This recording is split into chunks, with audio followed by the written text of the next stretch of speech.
You're listening to the Mark Bradford Alchemy for Life podcast. This will seriously change the way you think about getting stuff done. Well, hey there. Welcome back.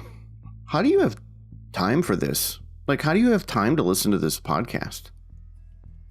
I know I'm kidding. It's only 10 minutes-ish. So it's really not that long, right? But have you ever heard that phrase? Has anyone said that to you, or have you thought or said that to anyone else? How do you have time for that?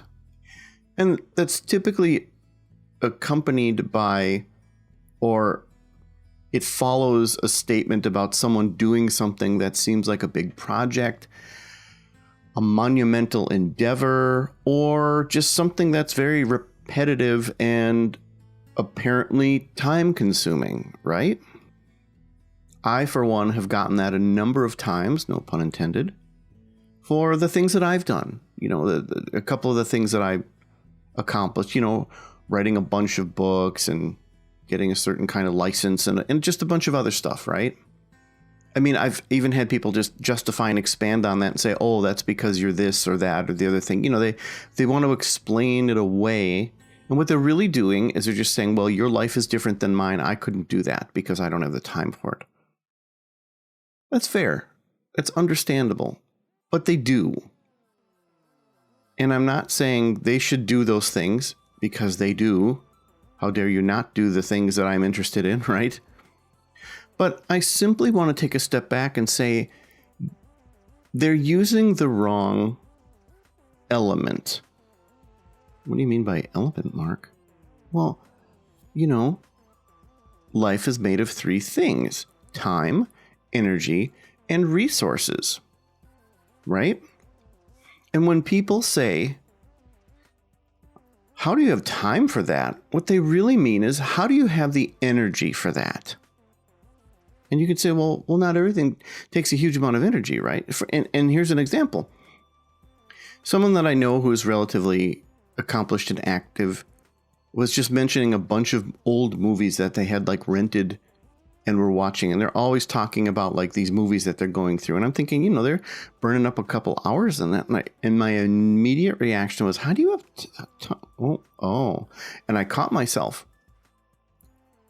I mean, I have the time to do that. I certainly have the time to go and watch a movie. I could watch a movie every night if I wanted to, but I don't want to. And I don't have the energy for it. I don't have the interest, the dedication, or the energy for it, right? And interest and dedication basically are forms of energy. They're not forms of time. I mean, marking off your time is easy because it's an external thing. It's basically you saying, I'm going to put these stakes in the ground temporally. Don't you love that word? It's so cool. I'm going to put these temporal stakes in the ground, and I am going to say this time is marked for that. And you can say, well, Mark, what if something comes up? What if you have little kids and you say, okay, I'm going to put my little kid down for a nap and I'm going to do this, and the kid wakes up early? Well, yeah. Well, then obviously reality has encroached on your stakes that you put down. They kind of trampled through the little wires you put up, and there you go. But you can't use an exception as a reason, right? So that particular time you didn't have the time. But again, you're thinking about energy, but you're labeling it time. Think about that. Because if you say, I'm going to put my kid down for an hour nap, and I'm going to go and I'm going to sit down and I'm going to do that thing. I'm going to concentrate. I'm going to try to write a book. I'm going to try to do this, that, or the other thing, right? And the kid wakes up 10 minutes into it, and you get up and you're like, oh, and then you're like, well, should I put him back to sleep? And, did their little nookie thing just fall out or what? And and you do get them back to sleep. And it only takes a minute or two to get them back to sleep by some miracle. Well, now I don't feel like doing this. I lost my concentration. You look at the clock, you still have 45 minutes. But you lost your concentration. Or now you don't feel like it. Or now you're worried about your child waking up again. Do you see how all of this has to do with your energy, and none of it has to do with the clock, which moves at exactly the same pace for everyone? And you're misleading yourself into thinking, I just don't have the time for it. No. You don't have the energy for it, and you're having difficulty in mustering and controlling the energy for it, which is acceptable, which is fine. And I'm not faulting you for that. You're a human being. You only have so much concentration. We even talk about this in people multitasking and how there's a glue that holds that together that is an additional energy that you have to account for, right? But I hope you're having kind of an aha moment right now. I hope while I'm talking, you're starting to think of other things in your life where you're like, oh, well, I guess it's not about time. And I will submit to you that when you pull off something in your life, something that you're like, I didn't think I could do this, and I guess I got that done, you'll find that it wasn't really the marking off of the time. It was the fending off or the sucking it up or the redoubling of your efforts or whatever it is that had to do with energy. Because like I said, and I'll use the book example again because it's such a good book and it's such a good example and it's near and dear to my heart. And something I've gone through many times is that you can earmark a certain amount of time each day or every other Thursday or whatever in your schedule. And it typically isn't about the fact that you marked the time. It's about you going, okay, time to write. And you got to get in a certain frame of mind and you have to let go of reality. I mean, even if you're writing a nonfiction, you still have to let go of reality because you've immersed yourself into your own reality in which you're talking to people that don't exist, because that's what writing a book is talking to people that don't exist yet. You're talking to people in the future. And so, but it all has to do with the energy. And once you learn that, it'll make all the difference in the world. Try it just once.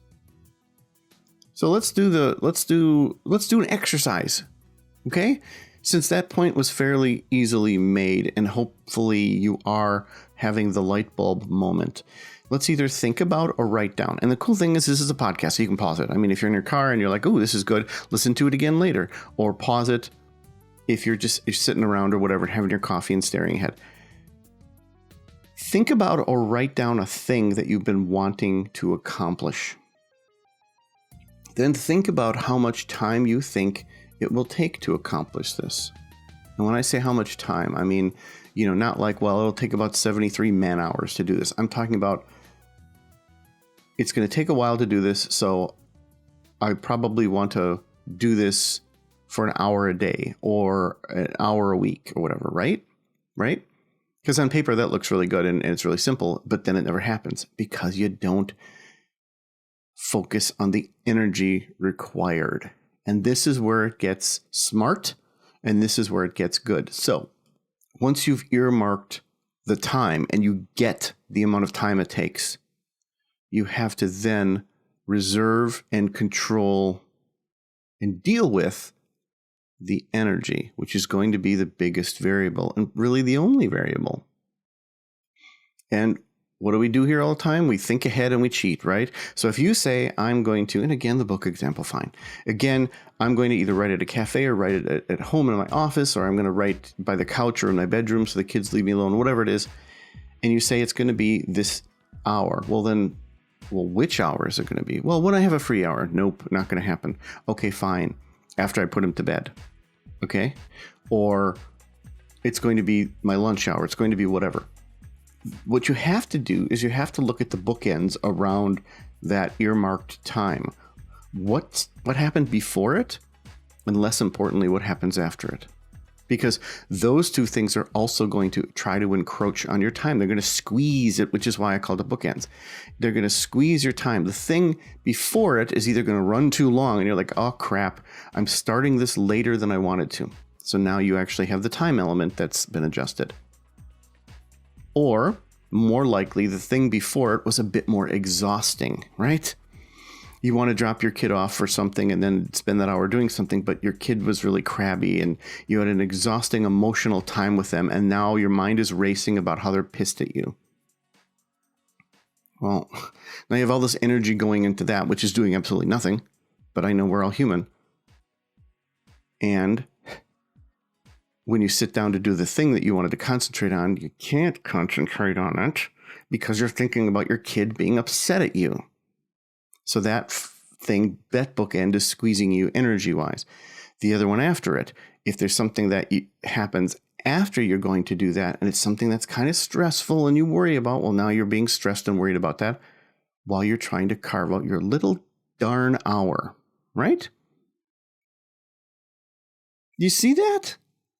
I'm going to go over 10 minutes because this is so important. Do you see that? Do you see this now? Do you see how important this is? Do you see why it hasn't been working? It's not because you're lazy. It's not because it's insurmountable. It's not because it's something that you can't handle. It's not because you picked the wrong thing. And maybe it's one of those things, right? But for the most part, it's not. It's probably because you're treating energy like it's time. It's not. And you're forgetting that other things are going to encroach on it. And you're forgetting that other things are going to suck it away or act like a poison and distill your energy while you're trying to do that thing. This is one of the reasons why a long time ago, and if you take my class online about writing, I say you have to give yourself a license to write. Because even though everything's great and you're carved out all the time and you're super excited to write, if you feel like you're screwing around, if you feel like you don't deserve to write, if you feel like, well, I have no business doing this, what am I doing? Oh my God, I should be doing this productive thing. I should be doing this other thing. Oh my God. Oh my God. So if you can't even give yourself the license to write, none of this other stuff is going to happen, you see. And then once you do that and you're like, okay, my big self gave my little self the ability to go ahead and write. And then, like I said, and I'm repeating myself, but you're stressed about this other thing and you carry that forward into it, or you're stressed about the thing that's going to happen, so you worry about that. Okay, so what's the defense against this? Well, let me give you at least one tool as a defense against this. Because first of all, you have to have the mental fortitude and wherewithal to do this anyway, right? If you're just going to give in and cave in and say, well, then who cares, right? Nothing's going to work. But if you really want to do this, which I'm assuming you do, I'm assuming there's at least one thing in your life you want to do this with, whether it's cleaning out the garage or writing a novel or whatever, it's something, right? The first tool I will draw from my talk, Do It to a Fault. And let's pick the L, location. Think about that. And again, let's talk about the writing thing. You could say, well, I can write anywhere. I just need my little laptop or whatever. But if you say, no, I'm going to go to the cafe and it's a long haul from here. Well, it's far away because then that way, even though people can reach you electronically, they're not going to just show up. Mom. That's not going to happen at the cafe, right?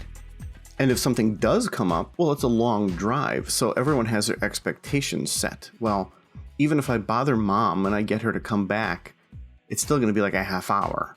So maybe we'll just wait for her to get back.